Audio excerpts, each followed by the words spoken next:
1 FM en el corazón de Santiago.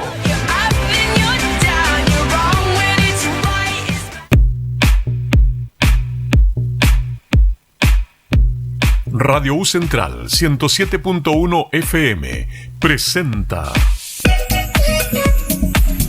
Género en Disputa. Un espacio de conversación para pensar y repensar el género y la diversidad, donde los roles y estereotipos de las personas son cuestionados. Conducen la socióloga Ángela Morales, la asistente social Verónica Negme y la psicóloga Aranza Riquelme. Hola, buenos días a todos y todas. Comenzamos nuestro capítulo de Género en Disputa, en el que nos reunimos todos los viernes a las 11 de la mañana a reflexionar sobre diversos temas vinculados al género y la diversidad. Hoy estamos con Ángela y le mandamos un cariñoso saludo a Aranza, que hoy no pudo estar con nosotras. Hola Ángela, buenos días.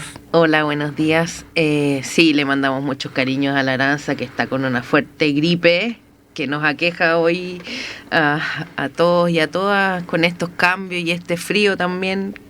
Así es. Bueno, para nuestros auditores les contamos que dentro de los temas que estuvimos abordando en abril, tuvieron algunos que ver con derechos humanos, donde estuvimos con Ana Millaleo como invitada. Luego, en nuestro segundo capítulo, hablamos sobre roles y estereotipos de género junto a Carolina Franch. Y ya en nuestro tercer capítulo estuvimos conversando sobre violencia de género con Ana López. En el capítulo de hoy hablaremos sobre las repercusiones que tiene el machismo en la salud mental en niños, niñas, adolescentes y adultos. Entenderemos por machismo al conjunto de conductas, comportamientos y creencias que promueven formas discriminatorias contra las mujeres. Esto de la base de la existencia de ciertos roles y estereotipos que dividen lo masculino y lo femenino. El machismo implica la degradación de lo femenino y se expresa en formas concretas de la violencia hacia las mujeres. Algunos ejemplos: el alejamiento del cuidado de los hijos e hijas, no involucrarse en las labores del hogar, excepto para dictar normas y ejercer castigos, mantener una postura vertical en las relaciones familiares, tener una sexualidad activa y heterosexual, cuestiones por las que se justifica la poligamia, y no permitirse expresar sus emociones y sentimientos.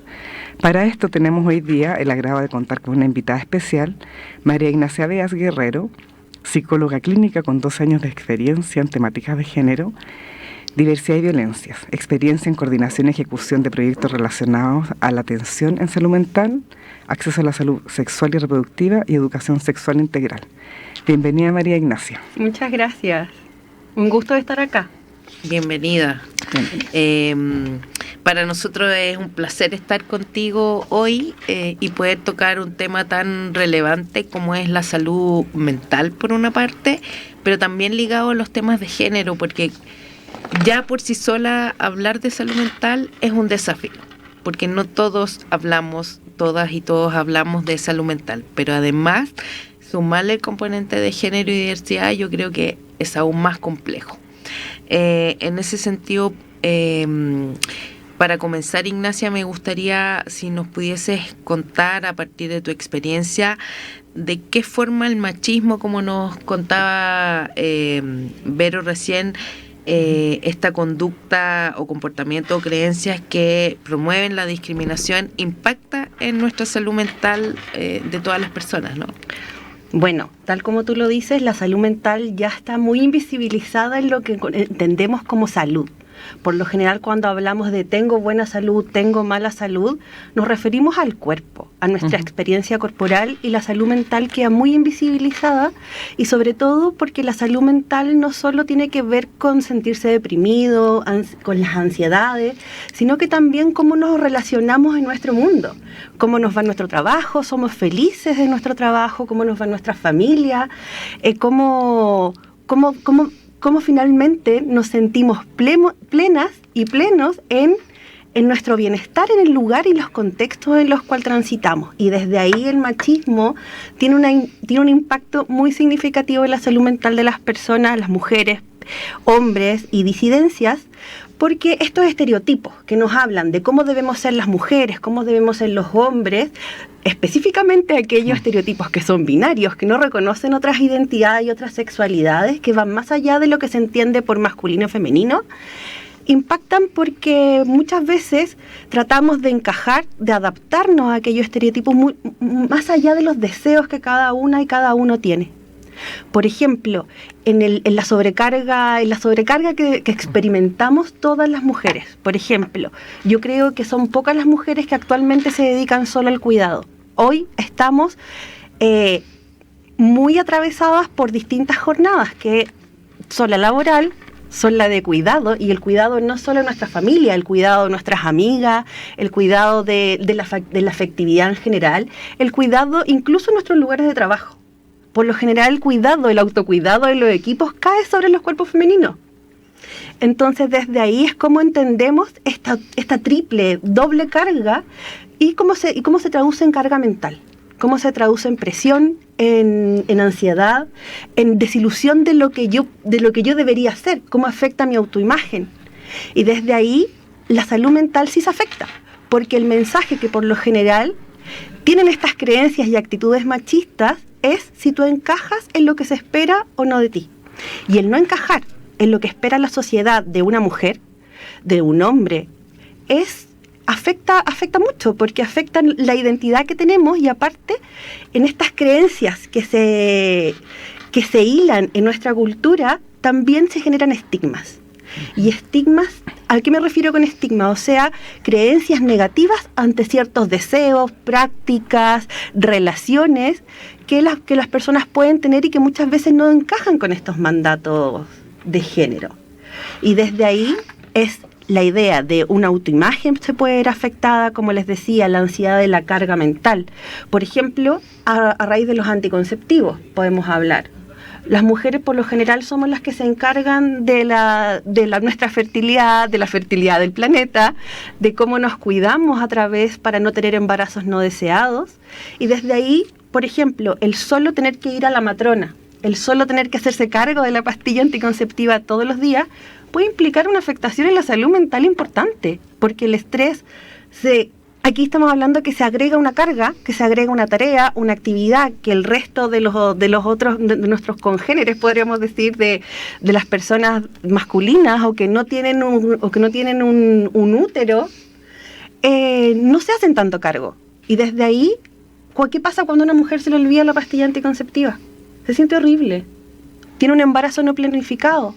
Por ejemplo, según la encuesta de sexualidad, salud y género de la Universidad Albert Hurtado, el Ministerio de la Salud, dicen que el 47% de los embarazos que se reportó en la encuesta no son planificados. ¿Y cuál es el impacto que puede tener eso en la salud mental de las mujeres?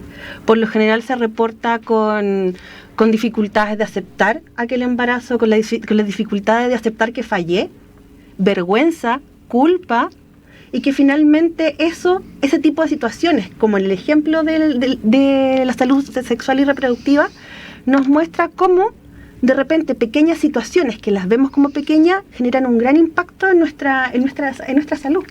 Estaba pensando mientras tú hablabas en el último ejemplo, por ejemplo, cuando una persona masculina te dice, ¿y te estás cuidando? Exacto. Como si la otra parte no tuviera como cuidarse, ¿no? Sí. Como si no tuviera una responsabilidad sobre aquello, ¿no? Y ni que hablar sobre otras enfermedades, ¿no? Exacto. No estamos hablando solo de reproducción, digamos, sobre los embarazos, ¿no? La sexualidad incluso. Exactamente. Entonces, cómo disfruto la sexualidad. El placer, etcétera. Entonces me quedé pensando como se me vino a la mente justamente en ese ejemplo. Sí, yo estaba pensando también, cuando tú hablabas de la salud mental, en general no estamos acostumbradas a conversar de cómo nos sentimos. Entonces, muchas veces esa sobrecarga la lleva uno por dentro. O sea, como decías tú, por ejemplo, el tema del autocuidado, el tema de sentirse, por ejemplo, frustrada porque quedé embarazada, o se me olvidó la pastilla, o cómo si me siento plena con mi pareja o no. En general no estamos acostumbrados a conversarlo, entonces eso va generando en el futuro, que tal vez es un detalle, pero va sumando. Va sumando y finalmente lo que hace es que la persona, por ejemplo, se siente agobiada, se siente frustrada. Siento que hoy en día se conversa un poco más de cómo estamos, de la salud mental. Está más normalizado el que uno vaya al psicólogo o el que uno vaya al psiquiatra, pero en general hace años atrás no nadie lo pensaba, era como que si tú vas al psiquiatra estás loca o algo te pasa, pero en general nosotros siempre decimos, debiéramos ir todos al psicólogo porque tenemos siempre cosas que trabajar, pero hoy en día la salud mental es esencial para poder funcionar, digamos, y salir adelante con los proyectos que uno tiene. Yo ahí te quería hacer una pregunta. Tú decías que se produce una desilusión de lo que las personas deberían hacer, ¿no? Como que el esfuerzo por encajar de lo que se espera de uno es tal que en algún minuto esa sobrecarga, eso te empieza a afectar. Y yo ahí hay dos preguntas que te quería hacer. Por una parte, las secuelas, ya tú las empezabas a mencionar, que se evidencian. Pero también, ¿qué otra forma? Porque Verónica ya nos adelantaba que una de las formas es a través de ir al psicólogo, al psiquiatra, pero ¿qué otras formas también hay de enfrentar la salud mental? Me imagino que hay otras formas también que uno puede ir como liberando de alguna forma o hablando sobre salud mental o de esta forma de no encajar o qué sé yo. ¿Cuáles son esas otras estrategias que existen?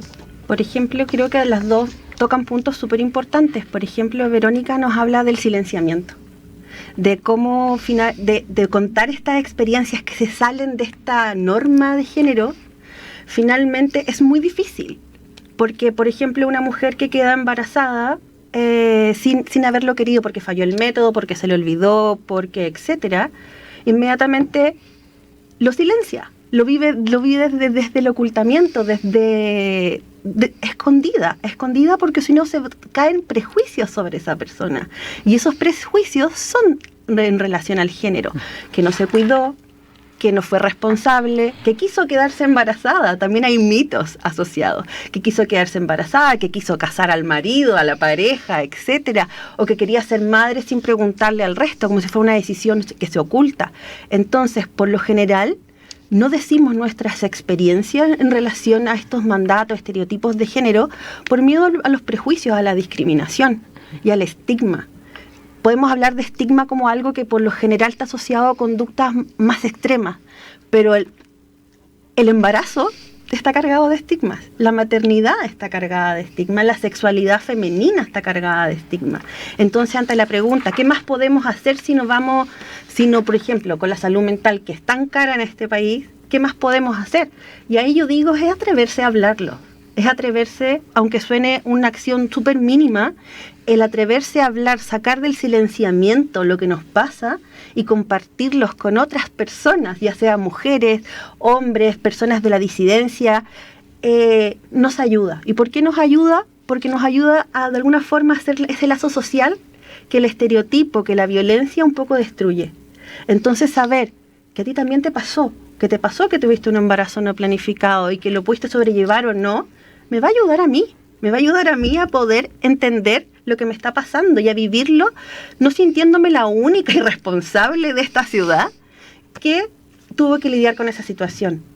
Por ejemplo, y el silenciamiento es una de las consecuencias, yo creo que más graves que puede tener el machismo en nuestra salud mental, porque así el silenciamiento pasa con la disidencia, pasa, por ejemplo, con la violencia sexual, con todas aquellas discriminaciones o violencias más directas hacia las mujeres y hacia las disidencias. Por ejemplo, una mujer que vive, vamos a ponerle relación tóxica, violencia intrafamiliar, violencia en contexto de pareja, sin duda esa mujer va a estar mucho más deprimida, va a estar con más ansiedad y lo va a vivir absolutamente en silencio. Porque ¿qué pasa cuando una mujer dice o el entorno se da cuenta que está viviendo violencia? Inevitablemente muchos círculos empezamos con el prejuicio, pero ¿qué hace ahí? A esta mujer le gusta que le hagan estas cosas, pero ¿por qué no termina la relación? Sin entender muchas veces todos aquellos factores que se entrelazan y hacen que la vivencia y la decisión sea muy compleja. Y esa complejidad se vive en salud mental, por medio de la presión, por medio del estigma nuevamente, por medio de la depresión, de tener que cargar con la violencia durante años. Por ejemplo, en Chile, a nivel de femicidios, vemos que los femicidios no ocurren tanto en mujeres jóvenes, son mujeres que tienen una trayectoria de violencia. que tienen trayectorias de violencia y que muchas veces esas trayectorias, cuando no podemos decir lo que nos pasa y vivimos esto en silencio, no podemos salir de ese círculo de violencia. Entonces creo que la solución para poder, o sea, no sé si la solución, capaz que me estoy yendo, pero una de las formas de abordar la salud mental es colectivizar lo que nos va pasando, es hablar del cuidado colectivo, de cómo nos cuidamos entre nosotras. Por ejemplo, algo que también se nos achaca mucho a las mujeres es el cuidado. Y el cuidado no solo de nuestros hijos, de las personas que necesiten más de nuestro cuidado, que estén en situaciones de independencia, sino que en general. Porque la interdependencia en nuestro mundo se invisibiliza, aquí somos todos individualistas, tenemos que salvarnos solas. Pero ¿qué es lo que pasa? Somos las mujeres las que cargamos con ese cuidado, con el cuidado de la compañera, con el cuidado de, por ejemplo, de la perspectiva de género en una institución. También estamos ahí y es un cuidado y es algo que puede afectar perfectamente la salud mental de las trabajadoras encargadas de eso. Por otra parte, el vivirlo desde... Uy, perdón, se me fue. Que estábamos hablando de las encargadas también del cuidado, de cómo nos cuidamos. Por ejemplo, ante una situación de violencia sexual, pero ¿cómo no te cuidaste? ¿Por qué saliste a oscuras? ¿Por qué no dijiste que te había pasado esto con aquel tío? Somos nosotras las encargadas de cuidarnos y de cuidarnos también del machismo. Y siempre bajo ese concepto, la presión, la sobrecarga mental, el desborde emocional que puede producir es muy grande. Y por ejemplo, muchas veces como psicóloga he visto en la consulta que personas llegan porque les duele la guata y han somatizado. Y resulta que no han visibilizado todas las violencias que han vivido, y visibilizarlas, identificarlas, trabajarlas, hablarlas, es muy sanador. No es por completo, pero ayuda muchísimo. Claro. Ahí tú hablabas de varios temas, pero ahí me queda dando vuelta los mitos de la salud mental. Tú mencionaste ahí como los mitos y ahí yo quisiera detenerme también en qué formas podemos rescatar para develar un poco esto, porque hablarlo, claro, uno puede ir a hablar. Para las mujeres de pronto ahora es más fácil en cofradía, como en los grupos, empezar a hablar esto. Pero para aquellas mujeres o disidencias, o incluso los hombres también que quieren hablar estos temas, pero también se encuentran con mitos así, no, el que habla de esto es afeminado, o el que habla de esto está loco, o...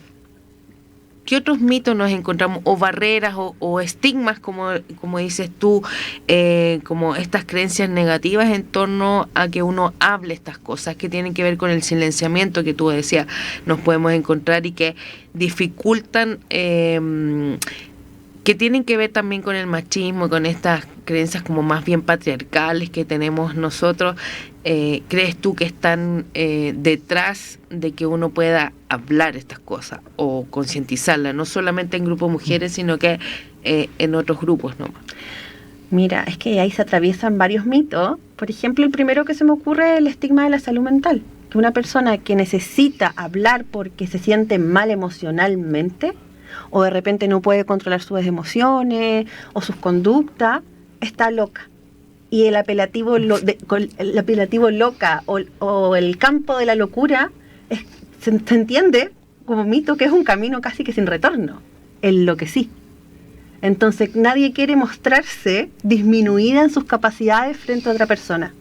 Entonces por eso también la salud mental y las consultas y el pedir ayuda también se vive en silencio. Y por otra parte, mencionabas a los varones. Voy a contar un ejemplo que me acordé viniendo para acá, que estaba en el metro hace unos días y, por ejemplo, había un chico joven con una mujer más adulta que supongo que era su mamá, su tía, alguien familiar, y que le estaba contando un problema, perdón lo que puchenta a todas las personas del metro que me escuchan, y veo y esta señora le dice al hombre, pero háblalo con algún amigo. Y él quedó como, ¿pero por qué voy a hablar esas cosas con mis amigos? Si los amigos básicamente están para jugar a la pelota. O para compartir las actividades, pero ¿por qué le voy a hablar cosas tan íntimas? Y él después la cara de sorpresa es lo que dice, es que yo no hago eso con mis amigos. ¿Y por qué le voy a contar estas cosas tan íntimas? Entonces desde ahí los hombres tienen una carga y tienen una responsabilidad también aparte de una carga. que es hablar de lo que les pasa. Porque también, como nosotras somos las únicas que podemos decir, miren, esta es nuestra realidad, esta es nuestra experiencia, reconózcanla, ellos también son los únicos que pueden atreverse a compartir sus emociones con sus amistades. Y eso es un mito, de que el hombre que habla de sus emociones es más afeminado, es menos viril. Claro. Es parte del día a día. Y lo pueden ver en conductas de los varones pequeñitas. Es justamente este chico, ¿por qué hablar de esas cosas tan íntimas? Y bueno, y me dieron ganas de ir la psicóloga a decir, bueno, ¿y con quién lo vas a hablar? Claro. Lo vamos a escribir, igual sirve. Claro. Pero no hacerse cargo, dejar eso un poco para atrás, para otro momento. Ya se va a resolver solo. Los hombres no se hacen cargo de su salud, y menos de su salud mental. Porque están encargados, tienen este mandato de producir, sin mirar alrededor, que muchas veces los deja fuera del cuidado. Sí, yo pensaba también un poco en relación a lo que tú decías, pensando un poco como en la experiencia mía también y de vida en general. Claro, hay hartas vías de escape, o sea, puedes ir a la psicóloga, puedes ir al psiquiatra si lo necesitas, pero también hay otras vías. Hay gente que opta por ejemplo, por flores de Bach o por constelaciones familiares. O sea, yo creo que a uno como persona le tiene que hacer sentido qué es lo que sientes tú que te puede ayudar para pasar este proceso. Por ejemplo, si estás pasando por un proceso difícil o sientes que en realidad no puedes avanzar. Obviamente todas las aristas y personas somos diferentes. Hay gente que le ayuda más a un psicólogo, otra gente que le ayuda más a flores de Bach, constelación familiar, deporte. O sea, finalmente es como identificar que necesito ayuda y cómo siento yo que me hace bien tener esa vía de escape, conversándolo con las amistades, compartiendo experiencias, talleres, por ejemplo, en donde tú vas y efectivamente compartes, por ejemplo, de maternidad, ponle tú, que es súper normal sentirse cansada, entonces muchas veces uno puede buscar distintas aristas de ayuda, o sea, no solamente son estas dos que hablábamos de un principio, hay muchas más. Y ahí también dices algo muy importante, porque para poder identificar qué es lo que a mí me sirve, tengo que identificar que tengo un problema y tengo que compartirlo. Entonces, siempre cuando, por ejemplo, decimos atención sensible, atención con perspectiva de género, con perspectiva de diversidad, con perspectiva de cuidado, no son simplemente meros apellidos que les ponemos para identificar una corriente teórica desde la cual se va a trabajar, sino que también son espacios en los cuales la misión de esa persona, de esa profesional, ya sea alguien que te ayude con flores de Bach, una terapeuta psicóloga, es ser sensible a tus experiencias. Y eso yo creo que es fundamental. Y como mencionabas, el tema de encontrar espacios de donde hablar es difícil. Incluso para las mujeres que estamos menos negadas a la colectividad que los varones. Es difícil porque de repente yo puedo hablar esto con mi madre y puede ser que ya no sea una red, puede ser una red muy significativa para mí, pero no sensible a lo que me está pasando. Por ejemplo, ¿cuántas situaciones de violencia sexual se dan en las familias y con personas significativas para mí? ¿Y a quién recurro si esa persona no entiende desde un enfoque de género lo que se vive con la violencia sexual? Por lo general, ahí también nuevamente caemos en el silenciamiento, en el estigma y cómo yo hablo de esto. Y ahí, por ejemplo, ¿cómo accedo a salud mental? ¿Cómo accedo a la salud? Es súper interesante lo que tú planteas. Vamos a ir a una canción ahora y a la vuelta vamos a retomar con el acceso a la salud, que me parece pero interesantísimo poder abordarlo en profundidad. Estamos de vuelta con Género en Disputa, junto a Verónica Negme, Ángela Morales y Aranza Riquelme.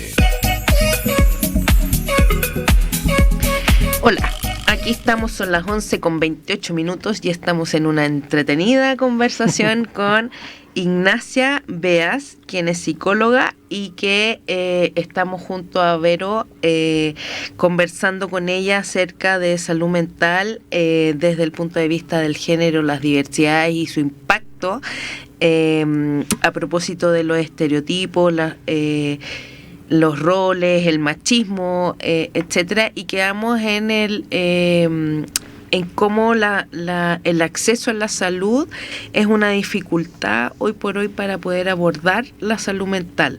Desde esa perspectiva, Bueno, antes que voy a hacer un paréntesis, me voy a salir del libreto. Le quiero mandar otro abrazo a la Aranza, la echamos de menos hoy día. Sí. Así que Aranza, si no estás escuchando, te estamos recordando en este programa. Así que y yo le quiero mandar cariño a la Aranza. Sí, así que este programa está dedicado a ella. Está dedicado a ella. Así que ha de decir que ella lo tenía que conducir, así que tuvimos que hacer roleplay con Vero hoy día. Así que, bueno, concentrándonos de nuevo en la pauta, estábamos hablando del acceso a la salud y cómo esto repercute finalmente en cómo se accede a la salud mental, cómo se trata, qué discriminaciones o exclusiones podemos observar, etcétera. Háblanos un poco de eso, Ignacia. O sea, creo que, por ejemplo, para muchas mujeres y para personas disidentes en su sexualidad y afectividad, es una gran dificultad acceder a servicios de salud mental. También de salud sexual, pero de salud mental específicamente también. Primero, por ejemplo, uno de los grandes males que afectan a las mujeres es la violencia sexual. Y como hablábamos hace un rato, la violencia sexual se padece en silencio, porque la gran mayoría de las mujeres y también de diversidades que han sido agredidas sexualmente son agredidas en la infancia y en contextos en su mayoría muy machistas, muy patriarcales, muy rígidos, donde de alguna forma esa persona que ocupa un lugar significativo y de cuidado puede agredir y aprovechar ese lugar que se le da. Y para eso es muy difícil poder decirlo después. Y si entendemos que el promedio más o menos de edad en la cual se vive una agresión sexual son los 12 años, pensamos, ¿qué posibilidades tiene esa niña de acceder a los servicios de salud mental? Si es que no se ha judicializado el caso. Porque tenemos los PRM, otros servicios que atienden, pero por lo general es por medio de la vía judicial. Entonces las mujeres que han sido agredidas sexualmente recién pueden acceder a servicios de salud mental en la adultez. Recién se pueden hacer cargo de esas vivencias en la adultez y ahí pensamos cómo afectan a las personas ese malestar con el cual conviven. Entonces ahí tenemos un primer punto de cuál es una de las dificultades de acceder a salud mental. Por ejemplo, también en la maternidad. La maternidad es una época muy feliz, supuestamente, de nuestra vida y también es una época de grandes tensiones, de grandes crisis y por lo general tampoco se toma. Muchas mujeres, yo creo que si nos preguntamos cuántas de nosotras que hemos sido madres tuvimos depresión postparto, yo creo que somos hartas las que podemos decir, mira, parece que yo sí. Y a las que le diagnosticaron podemos pensar cuántas de ellas pudieron acceder a servicios de salud mental recién paridas. O sea, es muy difícil. Tuvieron el apoyo de su red de apoyo. Y como les decía, ahí el apoyo para acceder a la salud mental es fundamental, no solo de tu red significativa, sino de la sensibilidad que pueda tener tu red para entender el problema. Claro. Sí, yo creo que ahí, disculpa Ángela, también hay un tema que no es menor, porque la salud mental en Chile es carísima. Exacto. O sea, además de que la probabilidad de acceso es limitada, si no tienes la opción de que te deriven, ¿no es cierto? O sea, de que se derive y que te atiendan y que te den una hora, de repente una hora cada 2 meses no es suficiente para alguien que está viviendo una situación compleja. Por lo tanto, en realidad también caemos ahí con que no todas las familias tienen la posibilidad de pagar Casi lo que vale un psiquiatra para poder tratarte, porque además tiene que tener continuidad. O sea, no sacamos nada con ir a 1 o 2 sesiones si en realidad no seguimos con el tratamiento. El tratamiento es muchas veces más largo de lo que uno cree y también, bueno, no lo mencionamos, pero voluntario. O sea, eso es un tema no menor. Para que podamos ejercer o hacer un tratamiento, la persona tiene que estar de acuerdo, darse cuenta. O sea, yo siempre digo, el primer paso es darse cuenta que no estoy bien. El segundo paso es buscar ayuda, pero el llegar a darse cuenta no es tan fácil. Muchas veces uno como que normaliza ciertas cosas y dice, bueno, es normal que estoy deprimida, por ejemplo. O es normal porque como tuve recién un bebé, debe ser posparto, ando sensible. Y la gente además en tu entorno te dice, no, pero es que estás sensible. Entonces además minimizan tus sentimientos. Exacto. O sea, no es tan fácil O sea, son varias las aristas, y yo creo que una de las principales también es el tema del acceso en cuanto al valor, que no es menor. Y ahí también lo digo como es un punto importante, porque la salud mental en Chile es carísima, y a nivel público la oferta, la disponibilidad es muy baja. Sí. Por ejemplo, yo llego porque estoy triste a un consultorio, me van a derivar con el médico general y después con la psicóloga cada un mes, 3 semanas. Espero que me esté equivocando y sea mejor, pero y después es salud privada. Y aparte también es un punto importante, sobre todo en las mujeres, el uso del tiempo. Cómo nos permitimos, justo en el ejemplo, estoy sensible, estoy mal, pero ¿cuándo tengo tiempo para consultar? Imagínate, ya puedo tener el dinero, me lo conseguí, mi plan de ISAPRE, el seguro, cubre salud mental, pero ¿cuándo puedo? Cuando tengo que ir a la reunión de mi hija en la tarde, cuando tengo que dedicarme al cuidado, y también hacerse el tiempo para abordar la salud mental. Yo creo que, y me incluyo, yo creo que es la prioridad número 10. No es la primera, porque aparte tenemos un mandato, y aquí no es solamente con el patriarcado, sino también con el capitalismo, de funcionar, y ahí también es cuando nos damos ese tiempo para abordar lo que realmente nos afecta. Total, mi brazo está bien, yo puedo seguir. La salud mental es algo que podemos disfrazar, que podemos ocultar o que podemos pseudo acallar. Uh-huh. Sí, yo en eso me quedé pensando en lo que decía Vero, y que después tú lo corroborás, en que las personas, las mujeres tendemos a minimizar lo que sentimos. No solo porque no tenemos el acceso, como bien decía, el sistema no lo brinda, hay dificultades, barreras de acceso, digamos, pero también el entorno minimiza lo que sentimos. O sea, sí. No estás sensible, no ando en mis días, no ando en no sé qué, no acabas de tener un bebé, no, o los mismos hombres, ay, déjate de tontear, o no, minimizamos lo que nos sucede a los mismos niños. O sea, ay, si te caíste nomás, no, si es una pelea con tu amigo, mañana te arregla, no, si el profesor no sé qué. O sea, minimizamos todo lo que sucede. No es que tampoco uno va a andar exagerándolo todo, pero darle el valor a las cosas, ¿no? O sea, me imagino que por ahí va lo que tú dices, sí. Cuando hacerse cargo también de lo que a uno le sucede, ¿no? Sí, absolutamente. Lo que tú dices también es muy importante, porque ahí también son prejuicios con los que cargamos. Porque las mujeres cargamos con el loca, con el histérica, cuando dijiste exagerada, fue como inmediatamente, para la sociedad somos personas exageradas, aunque no lo seamos. Por lo general no lo somos en nada. A las mujeres les cuesta muchísimo quejarse. Sí. Les cuesta mucho decir, ¿sabes qué? No me banco a mi marido, no me banco a mis hijos, estoy cansadísima. Es muy difícil, porque de alguna forma es como, pero te quejáis de llena. Tienes una familia, tienes un trabajo, y siempre se minimiza, y también con los niños. Los niños también cargan con ese prejuicio de exagera, miente. Estos son problemas de niños, no es tan importante. Y ahí se enmascara el bullying, la agresión sexual, un millón de cosas. Sí, quería agregar que en relación a lo que tú decías, yo creo que la clave para mí en realidad es saber escuchar. Pensaba un poco en lo que hablabas cuando de repente, y nos pasa, yo tengo hijos adolescentes que de repente, yo creo que hay 2 cosas para mí súper importantes. Uno es la comunicación y lo otro es saber escuchar. Porque como mamás muchas veces vivimos como dices tú, que uno minimiza o que no escucha, o que te dice, o tú ves que pasa algo pero no haces nada.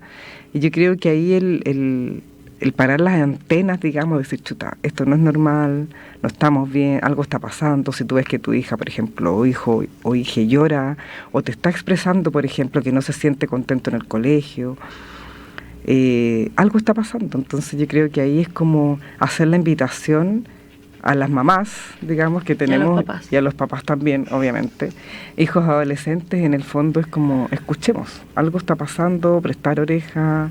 De repente, como hablábamos, muchas veces se minimizan los sentimientos, pero cuando ya se empiezan a notar ciertas cosas, porque, bueno, no sé, o sea, de repente uno también en la cuadratura de la forma de ser, digamos, no alcanza a visualizar.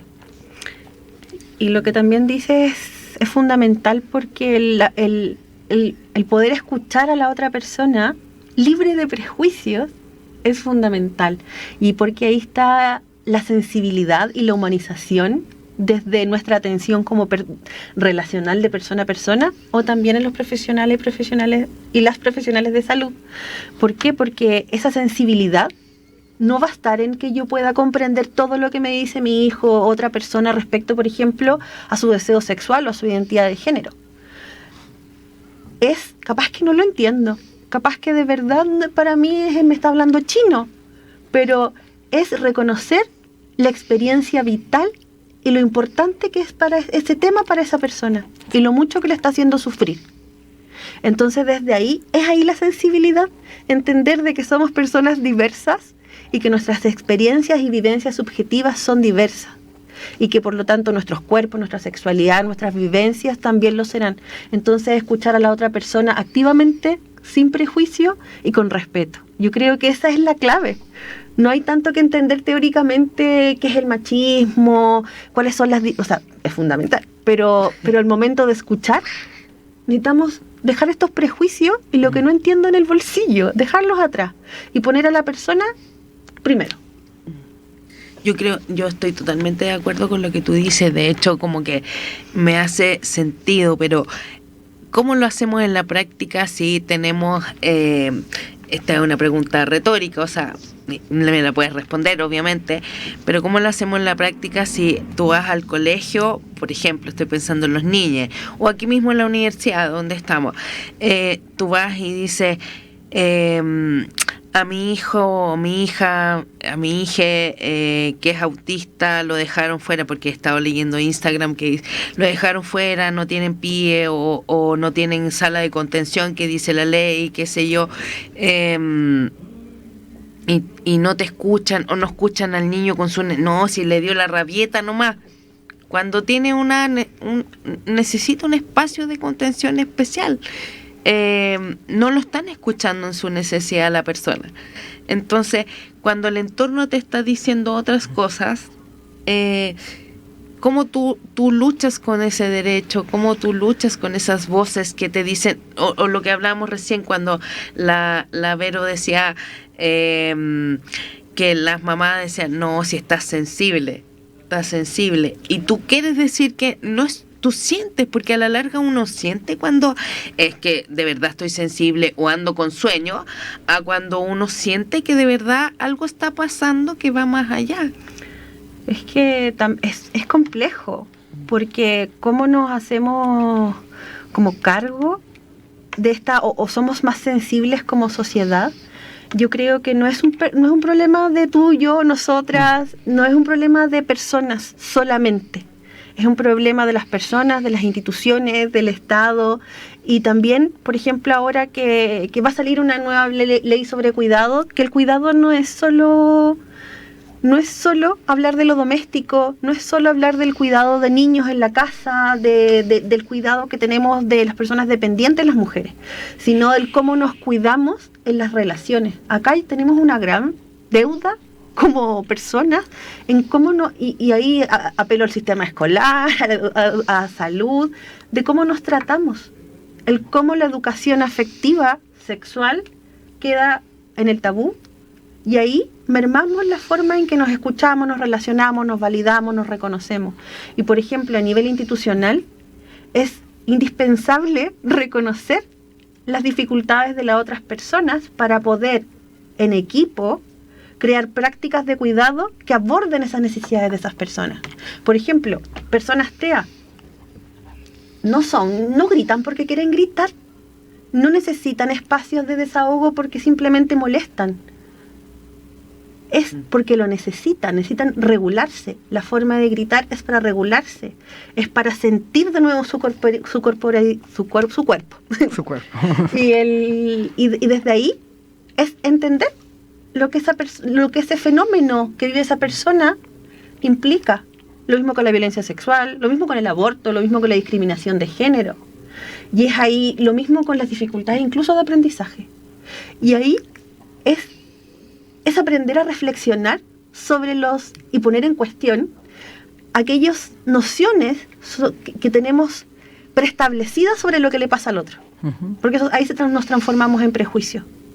Y ahí, tal como desde Ignacia profesional a Ignacia mamá, Ignacia persona, Ignacia amiga, es la reflexibilidad.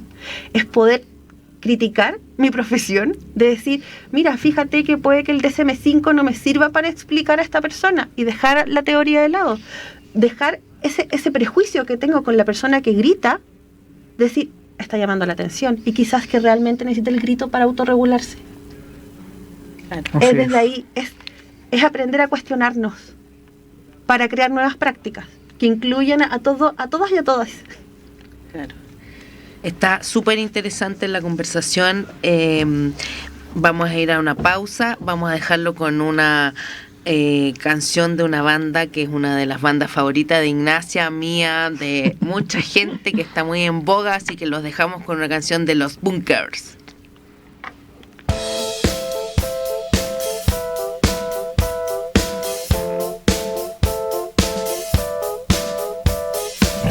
Voy caminando sin saber nada de ti, ni siquiera el agua que rodea mis pies puedo sentir. Lo intento cada vez mejor y no estaré satisfecho hasta olvidarme al fin de ti, como soñé. Tengo tantas cosas que decir que no puedo recordar. Pienso que es muy tarde para mí. Pienso que es momento de olvidarme ya de ti. Llueve sobre la ciudad porque te fuiste y ya no queda nada más. Llueve sobre la ciudad porque te fuiste y ya no queda nada más.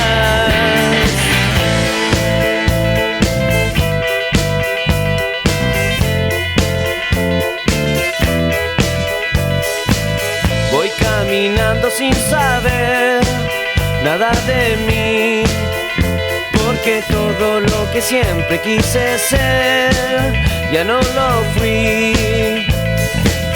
La muerte es mi felicidad, lo sé muy bien. Hoy voy a considerarlo una vez más, y más que ayer. Tanto tiempo he malgastado aquí, sin tener nada que hacer. Si tú me devuelves lo que di, ya no habrá que preocuparse para ser feliz. Llueve sobre la ciudad porque te fuiste, ya no queda nada más. Llueve sobre la ciudad y te perdiste junto a mi felicidad.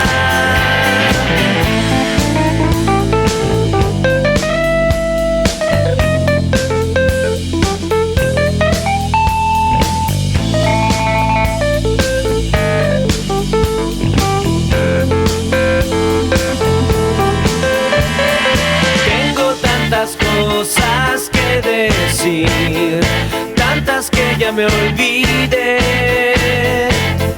Te lo he dicho una y otra vez, creo que es momento de olvidarme y no volver. Llueve sobre la ciudad porque te fuiste, ya no queda nada más. Llueve sobre la ciudad y te perdiste junto a mi felicidad. Llueve sobre la ciudad, ya no queda nada más.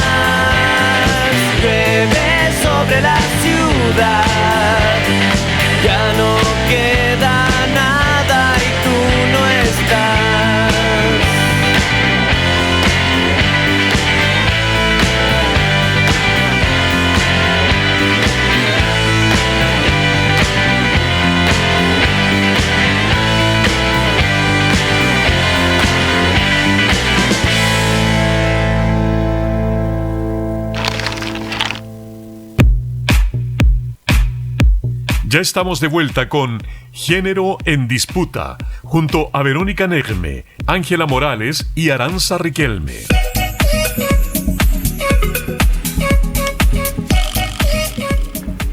Son las 11:49, nos quedan poquitos minutos para seguir disfrutando de esta conversación tan agradable con Ignacia acerca de las repercusiones que tiene el machismo en salud mental en las personas.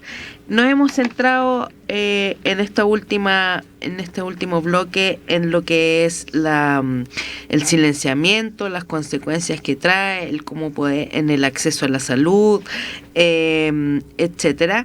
Y en ese sentido, ahora nos toca ver, bueno, ¿qué hacemos entonces? ¿Cómo nos enfrentamos? ¿Cómo vamos derribando? ¿Qué estrategias podemos buscar? Entonces, cuéntanos un poco más de ello. Mira, yo creo que ¿qué hacemos? Tú, yo, nosotras. Yo creo que también es apelar a la salud mental comunitaria. Por supuesto, ojalá hayan profesionales de por medio que guíen espacios, pero si no los hay, también convocar a las personas a reunirse y atreverse a hablar de lo que les pasa, a nivel de su sexualidad, de su identidad, de sus vivencias, de sus relaciones, de las discriminaciones que sienten que sufren, porque no le está pasando solo a ella. Va a ver que la vecina, la compañera de trabajo, la compañera de la U, el compañero de trabajo también, puede estar viviendo lo mismo. Y el apoyo y el cuidado mutuo es algo indispensable. Porque si yo voy a un centro de salud y resulta que me discriminaron porque no usaron mi nombre social, si no usaron aquel nombre que me designaron cuando yo nací, ¿con quién lo cuento? ¿Cómo puedo superar ese episodio? ¿Cómo puedo incluso ir a alegar al sistema, al CEFAM o al centro médico que me atendió, si es que no siento que no hay otros y otras que me apoyen? Entonces, reunirse, y aquí también es un llamado a las mujeres mayores y hombres mayores que también les cuesta mucho.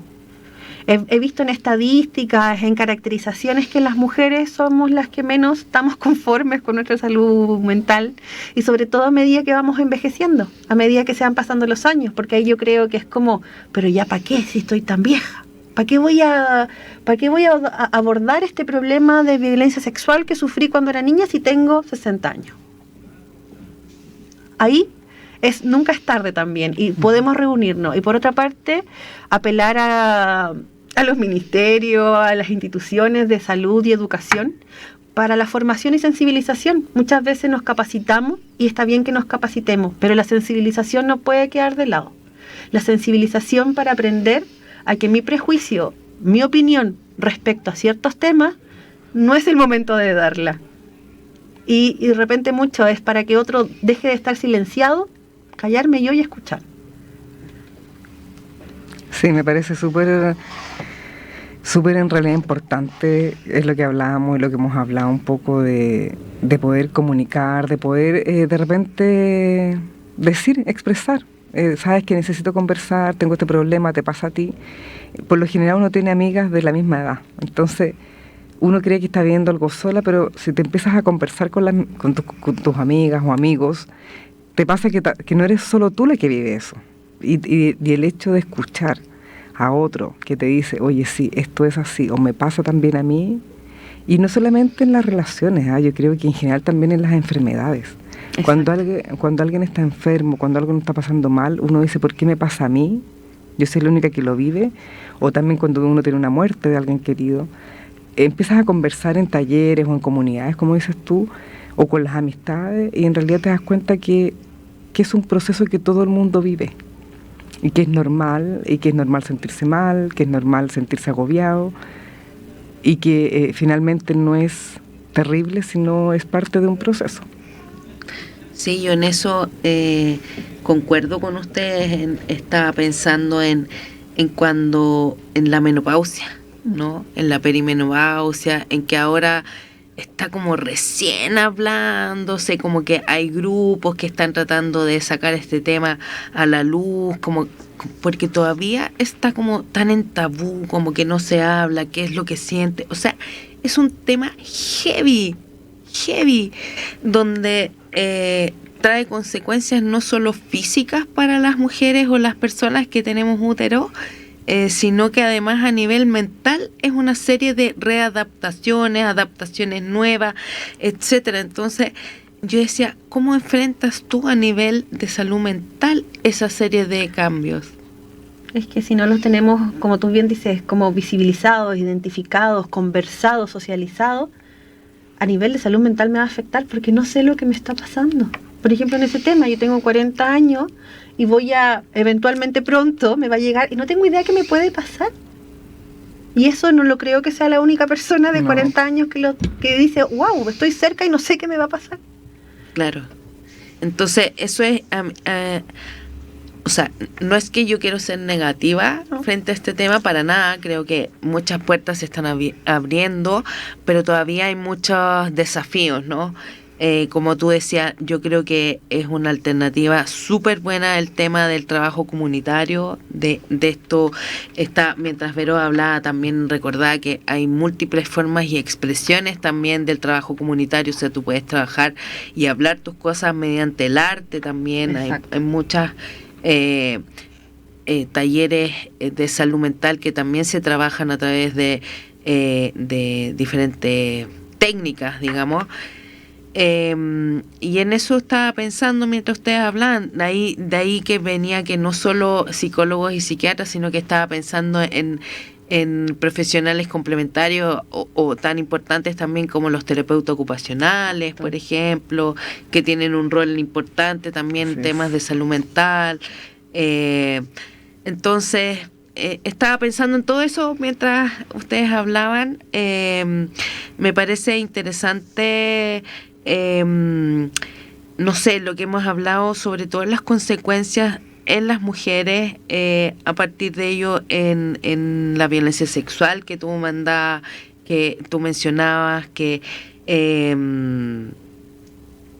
también cómo vivimos, que no se habla. Me impactó demasiado lo que tú decías, no sé, Vero, si tú lo compartes, cuando decías que si el promedio de edad de violencia, agresión sexual es 12 años. Terrible. Y que no se habla hasta la adultez.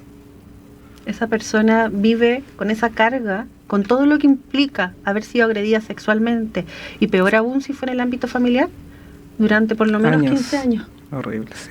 Y ahí los efectos, y ahí por ejemplo cuando hablamos de violencia sexual también tiene su estigma, es como me violentaron, básicamente lo que sí, y no se trata de que las personas que viven violencia sexual queden dañadas emocionalmente toda su vida, es cuán temprana es la intervención. Claro. Sí. Y también pensaba un poco, retomando así un minuto porque ya estamos en casi cierre, por eso yo invitaba a los que nos escuchan a escuchar. Exacto. A ser empáticos, a que si tú ves que algo está pasando, a creerle a los hijos, a escucharlo, porque efectivamente 12 años es una niñita o un niñito, o sea, y de repente uno, como decíamos, o sea, no cree, no escucha, y ahí es donde empieza en el fondo, no sé, no me acuerdo de la palabra, pero en el fondo donde empieza, en el fondo, la peregrinación. Eso era de esa persona, para que en algún momento poder expresar o hablarlo y tratarse. Para que sea creída. Para que sea creída. Para después de que te creyeron poder acceder. Exacto. O sea, y ahí también la importancia no solo de escuchar, sino también de educar en género y diversidad. Porque esa niña o ese niño de 12 años que fue agredido sexualmente, si sabe y entiende lo que le pasó, las consecuencias psicológicas van a ser menos, porque la confusión que también lleva a esa edad, una agresión sexual, es tremenda. Sí, así es. Sí, yo ahí como para ya... de ahí la importancia de la ley integral de violencia contra las mujeres. Fundamental. Porque primero toma como víctima a niños, niñas y adolescentes. Y segundo, integra el tan bullado artículo de educación no sexista. Exacto. Creo que es fundamental que se promulgue esa ley para dar paso. Ahora sabemos que los cambios no van a ser de aquí a 2 meses, pero al menos es un cambio estructural que va a tener su visibilidad o consecuencias a un plazo determinado, ¿no? Por lo que tú decías, hay que educar y tienen que empezar cambios estructurales para poder hablar de esto. Si educamos, hacemos sentido. Y si hay sentido común respecto a esto, generamos un sentido, el cambio estructural va a ser más fácil. Va a empezar desde las bases y no solo desde arriba hacia abajo. Bueno, llegamos al límite del programa, así que muchas gracias, Ignacia. Ha sido una rica conversación. Aranza, te mandamos un gran abrazo. Vero, nos vemos el próximo viernes. Nos vemos, que estén bien. Gracias, Ignacia. Un gusto, que estén muy bien. Chao, chao. Chao.